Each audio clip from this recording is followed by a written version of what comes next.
Oh, one thing I did want to mention too, just to change the topic a bit here. I had shown you before we started. So this is a kid's book with Oscar, Hmm. and on the cover and on the back is Kiwi, who just died. I'll put it a little closer there. You see my cute, sweet little girl. And actually, what I did was I didn't just print this one up off of Amazon, although Jessica and I are going to print up all of our books so we have at least one original copy of the books. But I printed up 10 copies. I kept one of them. And when Oscar and Kiwi died, I told the veterinarian there that I had written this kid's book after Apollo. My orange cat had died in 2012, and so I I gave it to them to give the 9 copies and also a PDF that if because I saw this little girl a day or two before Oscar and Kiwi died. This little girl was there holding like it turned out to be this pet gerbil, which is larger than I thought gerbils were, and she had tears in her eyes and was holding back tears. And I was like, some these kids need to read a book like a kid's book to deal with pet loss and love and these issues. And the book, especially the kids only version, deals with it so well. You have to be about 7 or 8 to read it on your own. But I mean, and I think we talked about this book. It sort of follows a formula, not a formula, but it follows some of the things that Pinocchio did. So hopefully, maybe some kids will get some pleasure and some meaning from that book.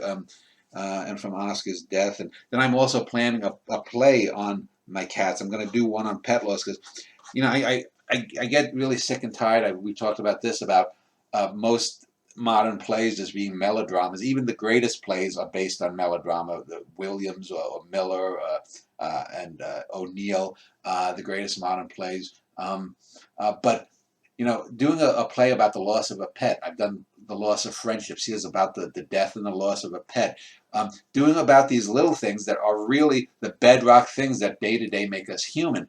And you can do it dramatically. And I'm gonna, I don't know the exact scenes I'm gonna use, but some of it will be at this veterinarian's office. I think I mentioned to you or Jessica did how my little cat Kiwi was on the table with Oscar, and he was like, he was literally just a few hours away, probably no more than 7 or 8 hours away from natural death.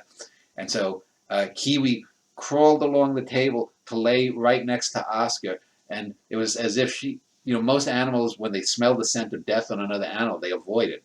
But she sort of was saying like, look, she was a little bit better, marginally better. Could have made it lasted a day or two before she was in that condition, although she could barely walk herself. And she crawled over in her last burst of energy to lay next to him, as if to say, I want to be with my adopted brother.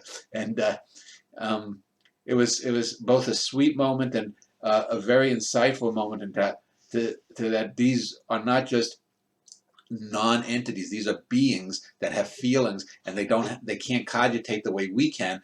But sometimes their instincts are far more insightful. I think of all these dummies who are against abortion and waste all their time on these silly things that don't mean anything. And here, this little cat at the end of her life has an intuitive sense of that it's time for me to go with him. And she wanted to sort of, I guess, be there, to be by him, to comfort him, and to somehow communicate that. Yes, a part of her, that he was on a blanket, and she probably wanted that. But it wasn't all that. I knew this cat Kiwi, and I knew Oscar so well. And he had one last moment where he was grumbling when they had to pick him up to take him away to put in a new catheter or something.